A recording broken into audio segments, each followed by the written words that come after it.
पवन खेड़ा को मैं पवन पेड़ा बना दूंगा।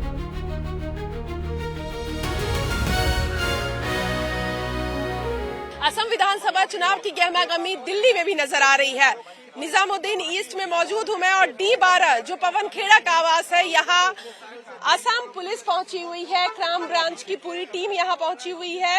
हालांकि दिल्ली पुलिस भी यहाँ है और बताया ये जा रहा है कि पवन खेड़ा ने मुख्यमंत्री हेमंत बिस्वा शर्मा की पत्नी पर जो 3 विदेशी पासपोर्ट रखने का आरोप लगाया है, उन मामलों को लेकर अब जो असम पुलिस है वो पूछताछ करना चाहती है। हालांकि पवन खेड़ा अभी अपने आवास पर मौजूद नहीं है, लेकिन उनसे पूछताछ करने के लिए, जानकारी इकट्ठा करने के लिए यहाँ पुलिस पहुंची हुई है और उनको कॉपरेट करने के लिए यहाँ दिल्ली पुलिस की भी पूरी टीम आप देख सकते हैं। हालांकि दोनों ही तरफ से उनके घर के आने वाले और जाने वाले रास्ते पर बैरिकेडिंग कर दी गई थी दिल्ली पुलिस की तरफ से।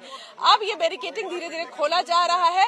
आप सीधे हमारी दाएं साइड में आप देख सकते हैं जहां पवन खेड़ा की एक जो तस्वीर है वो लगी हुई है, यही उनका आवास है, D12 निजामुद्दीन ईस्ट। पवन खेड़ा यही रहते हैं।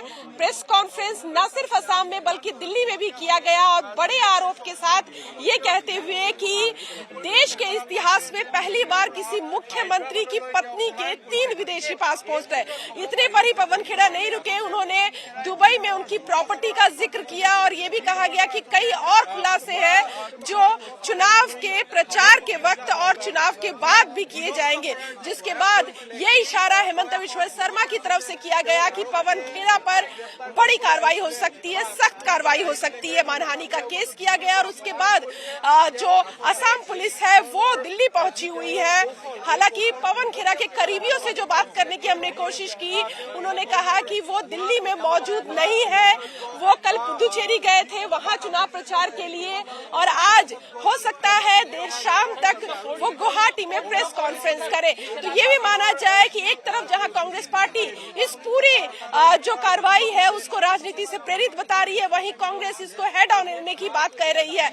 पवन खेड़ा के समर्थन में कांग्रेस के कई नेताओं के एक्स पर पोस्ट आ चुके हैं, कई नेताओं ने बयान जारी किया है और पवन खेड़ा के बयान के साथ खड़े नजर आ रहे हैं। तो सीधे तौर पर असम विधानसभा चुनाव के बीच जहां वोटिंग 9 अप्रैल को होना है, उससे पहले ये जो पॉलिटिकल डेवलपमेंट है ये कहीं न कहीं एक बड़ा सवाल खड़ा कर रहा है, न सिर्फ हेमंत बिस्वा शर्मा पर बल्कि उनकी पत्नी पर जिस तरह के आरोप लगे हैं। देखना होगा कि चुनाव पर इसका कितना असर होगा और अगर लीगल बैटल की बात की जाए तो कांग्रेस इस बैटल को किस तरह से लड़ती है।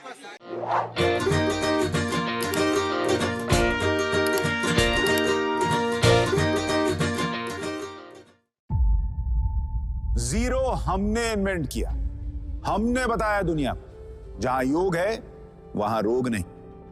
सबसे पुरानी सभ्यता है हमारी।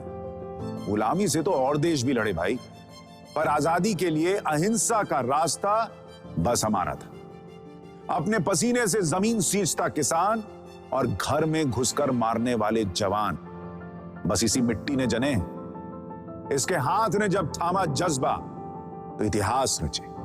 कदम बढ़ाए तो चांद का वो हिस्सा चूमा भाई जहां कोई कभी नहीं पहुंचा। आज पूरी दुनिया में शान से लहरा रहा है तिरंगा और इसके पीछे है गर्व से भरी अनगिनत कहानियां जो लिखी जा चुकी हैं और लिखी जा रही हैं, जिन्हें मैं सुनाऊंगा राष्ट्रगर्व रोज शाम 6:25 पर।